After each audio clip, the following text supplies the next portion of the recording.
All right, well, welcome everybody to our Quality Mentoring Assessment Path webinar. The purpose of this webinar is really just to inform you more about our QMAP tool and its benefits, and also to get you comfortable with the QMAP process. Just some webinar logistics. If you have any questions throughout the webinar, just raise your hand and we can unmute you if you have your headset hooked in. Or else you can type questions at any time and we will respond directly to those. And there's also an extended question and answer time at the end of the webinar, so if you want to hold off on questions till then, you can do that as well.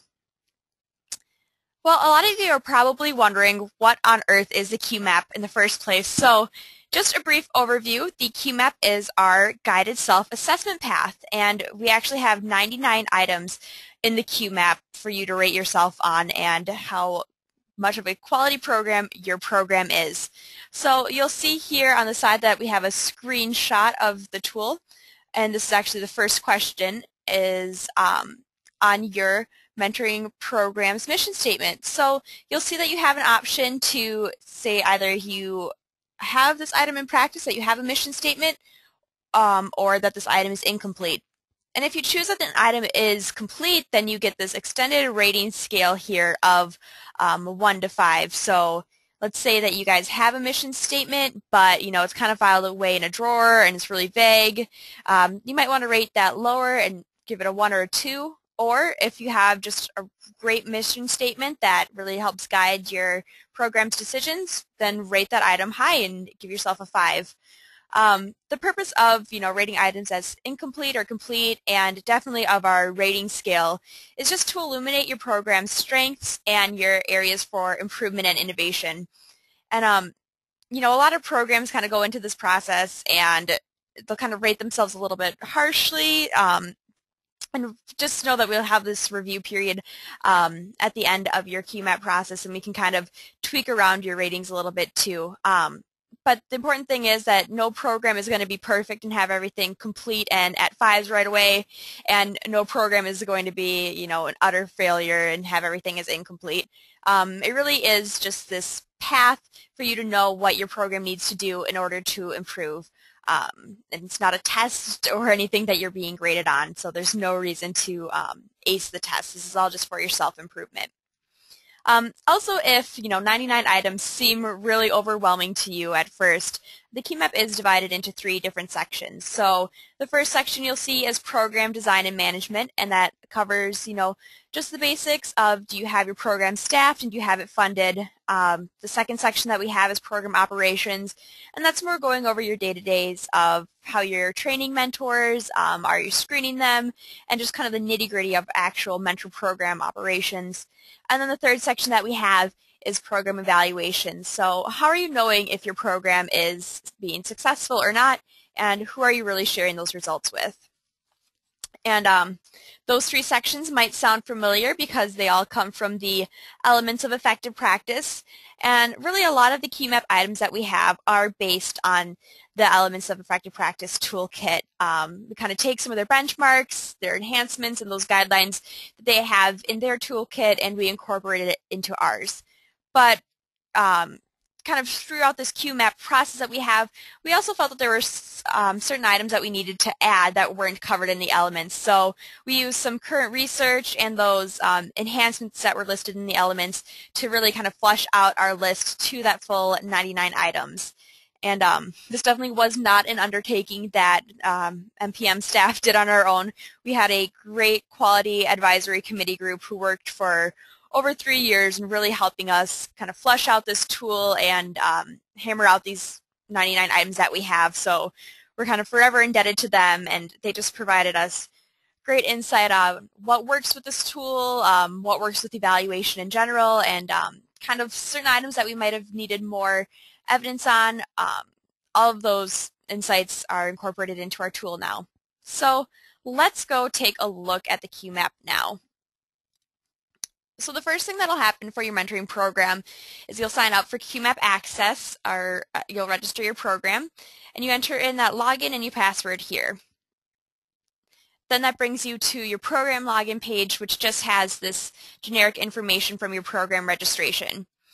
To get to the QMAP, you actually go over to this Quality Mentoring Assessment path, and we'll click on that, and that'll bring us into the tool. The first kind of login page here just talks about our privacy policy, and feel free to read that more in depth. What that basically says is that we're just not going to share any data that you give us in the QMAP with anybody outside of your program or within the mentoring partnership.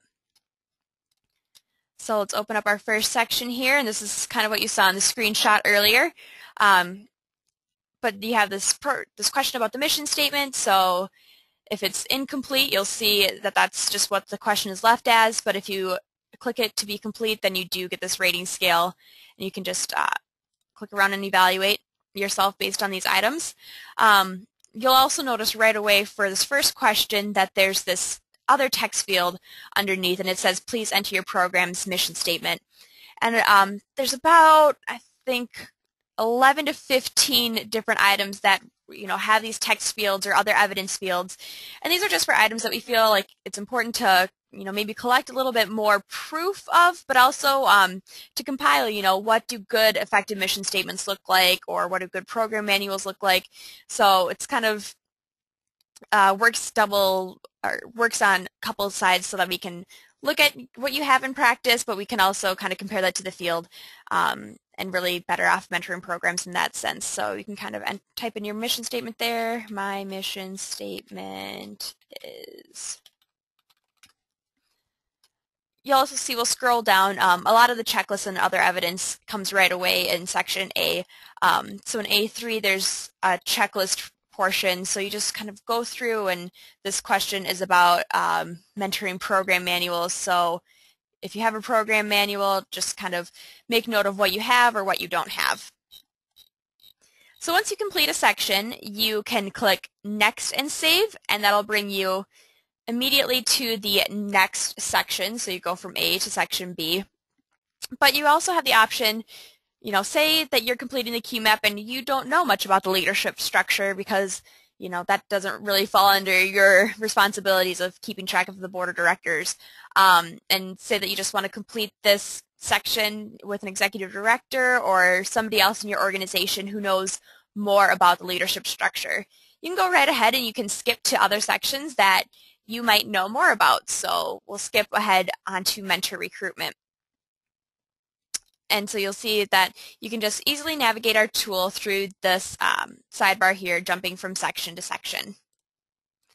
I also want to highlight in mentor recruitment, we went over the text fields and we went over the checklists for other evidence. The final thing is that we do have an upload section, I think for 2 or 3 questions that we require you to kind of upload a document for. This is for a mentor recruitment plan. So you just click upload, and then you can attach any form of Microsoft Office document or PDF or text file, and then we can review those at our office as well. One other thing to highlight with the tool, we do have our frequently asked questions sections. These are just kind of things that a lot of programs have had as they go along with QMAP. So any of these generic questions that you have, you can always reference that, or you can contact us if you have questions as well. But I also want to highlight our extended resources section. So say you're going through the QMAP and you are looking at mentor recruitment and you don't really know what it means to have eligibility requirements for mentors. You can click resources and click on I, and that'll actually bring you over to this resources page. And item, let's see, we were looking at I3 or I1. It just has those resources built in. So these are resources, they're kind of toolkits, they're research articles, or we even have templates kind of built in. So each item actually has this whole list of resources that goes along with it. So you can see I1 is all just what I'm scrolling through right now. So, and we have 99 items worth of this. So we have just hundreds of resources built right into the tool. One other final thing to highlight is if you're going through the QMAP and you think you're all done, I think I'm at like 90% of items completed here, you're ready to submit, you click incomplete questions here. So this will just kind of highlight which questions you might have skipped over on a page, or if you were working on a section and decided to skip an upload at a certain time, it'll bring you highlighted to where you need to go, which questions you need to complete in order to submit your QMAP. So after you go through the whole QMAP process, you submit your QMAP, and say that you want to just start working right away on items that you had to rate as incomplete, and you want to look at those resources. Those resources are always going to be available to you even after you submit your QMAP. You can log in and click that resources tab. So there's no fear in submitting the QMAP and then losing those resources. Those will always be available to you. But after you do submit, we then come to your program site and we do an on-site review. So we'll go through all of those 99 items over here and highlight certain ones that that we might want to ask more questions on, or to look more in depth with your program. We'll highlight those and then just kind of discuss those with you on our on-site review. And those usually take about 2 hours to complete. And after we kind of learn more about your program and what you guys really should be prioritizing, we create this 12-month improvement and innovation plan. And that's what we have created here to the side. And you'll see that you have your QMAP score for each section, as well as your overall QMAP score. And within each section, you also have your strengths and your areas for improvement and innovation. And finally, as a result of talking to your program and learning where your program is at, we create just 3 easy steps to implement over the next 12 months in order to get your program on the path to quality. So those are really what we cover in the on-site review, and we'll give you support to work through this improvement and innovation plans for the next 12 months. So now that you know a little bit more about the QMAP, I'm going to pass it over to Mindy as to why you would even go through this extended process in the first place. All right, thanks, Courtney. As many of you probably are aware, the big important reason to make you do the QMAP is that we have all this research now that shows that quality practices are a determining factor in achieving positive youth outcomes. And this is causing a shift in the field of mentoring from a focus on quantity to a focus on quality, where in the past the focus has been on how many youth can we serve, how many mentors can we recruit. We're discovering now that that's not necessarily a good measurement of success, because if you don't have quality practices in place, even if you have a bunch of youth you're serving, you can end up coming out with some negative youth outcomes. So the shift is becoming more focused on quality, and ultimately that means that your program is going to keep its youth safer, its volunteers safer, your families are going to be more confident that to be involved in your program, and like I said, ultimately you're going to get more positive youth outcomes. The other nice thing about this is that having quality be the focus really elevates the field of mentoring. There are a lot of people who aren't in the field who have this impression that mentoring is a nice thing to do, it's a warm and fuzzy, but they don't get that it is based on research and we do follow best practices in order to achieve those positive youth outcomes. Another part of this kind of contribution to the field from QMAP is that it allows us to set up benchmarking, so we can see where programs in Minnesota really are on the spectrum of quality and offer resources accordingly. For all of you, go ahead and switch to the next slide, Courtney. For your program specifically, you're going to get a lot out of it. 100% of the QMAP pilot participants that we asked said that the QMAP was either valuable or very valuable to their program. And they said this before there was any kind of benefit structure that we'll talk about in a bit too. So they were doing this strictly to validate and strengthen their program quality, which the QMAP is really, I mean, that's the whole point of it. Another huge plus is that it's free, which means that you get individualized technical assistance and evaluation from MPM staff at no cost to your program. Another thing that programs have found has been a really big benefit for them is that they're able to make the case to funders for more funding. Not only can you say, look, the QMAP says I'm great in all of these areas, but you can also say, you know, the QMAP showed us that we need to make some changes in this area and we need your help to do so, because we need we need the money to get to the resources to help us do that. And there are many Minnesota funders who, if they don't support the QMAP directly with funding, they have heard about it and they're aware and they're starting to ask, have you gone through the QMAP? Are you following best practices? Another way to access more funding through the QMAP is that later in 2011, MPM will have our Strive for 5 fund available to mentoring programs who have gone through the QMAP. So programs will be able to apply for money to implement certain parts of their improvement and innovation plan. It will be a short application, and like I said, that'll be available later this year. Other than that, there is that recognition structure that I referred to before. By going through the QMAP, we want to call out that you're a leader among your peers and that you're committing to quality. And so we've set up a quality partnership status. Wait for the slides to catch up here. All right, so like I said, by completing the QMAP, that involves filling out the QMAP assessment that Courtney was showing you earlier, meeting with MPM to develop an improvement innovation plan, and then signing a statement of accuracy with leadership at your program. That is showing your dedication to quality, and you become a dedicated partner automatically. If, in addition to completing the QMAP, you have 100% of outlined best practices in place, you become an expert partner. And at that point, you also have permission to use the Expert Quality Seal, which is pictured on the slide on your screen now. We have around 30 programs who are quality partners so far. We launched the QMAP publicly in October.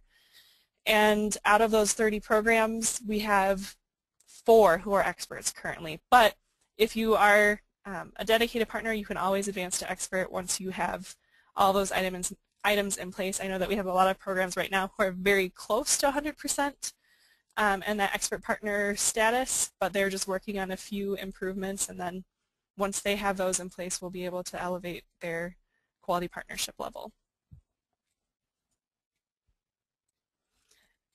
All right, so then aside from the recognition that you get just from being a partner, there is a whole list of benefits that you can look at on our website that that we want to give to you for being involved in the QMAP. Courtney, I'll have you click on the Find a Program link there. The biggest benefit we give is that you get a priority listing and recognition on MPM's Find a Program webpage. Looks like we're having some trouble accessing it, but that's, oh, maybe we'll be able to get to it after all. At any rate, it's a high traffic portal on our website that potential funders, policymakers, other mentoring programs, potential mentors is a huge audience. They all come here to look at what mentoring in the state of Minnesota looks like, who the programs are, who they can get involved with, and as you can see on the screen, if you're an expert partner or a dedicated partner, you're at the top and you've got a badge. We do have everyone listed in this directory, but if you haven't gone through QMAP, you're not going to be one of the first ones that shows up, and you're not going to get that badge. That also comes with an extended profile. All right, so that was just a quick overview, but we can go back to the slides now. Some of the other benefits that people are really enjoying is that completing the QMAP makes you eligible for discounts from the Training Institute on our services, products, and publications. It also makes you eligible for letters of support from us, citing your quality partner status. All you have to do is request that. And then also we have a lot of good connections to the business community, especially through the Minnesota Business Partnership and the media. And we're going to be looking at our QMAP, our quality partners, to see who needs to be making those connections and helping out and making that happen. And like I said, if you download this PowerPoint presentation later, you can click on that "and more" link that's on the screen, and you'll go right to the page with the entire list of benefits. So now that you have heard what the QMAP is and what's in it for your program, it's really easy to get started. All Minnesota Youth Mentoring programs are eligible. If your program isn't registered, just go to our website, mpmn.org, and click on the Program Login button that will be on the far right of your screen. And you'll see the picture on the screen is a screenshot of what you will see in the text below the login. There's a program registration form link. That'll take about 5 minutes. If you're already registered, you can just request QMAP access by emailing MPM's Training Institute or by emailing Courtney, who was talking earlier. And that's either traininginstitute@mpmn.org or Courtney@mpmn.org. Then they'll send you your login information, and you'll be all set to log in and start the QMAP. So I think at this point we'll go ahead and open it up to questions, and if you're listening to this later, you'll want to switch over to part 2 of this webinar recording now.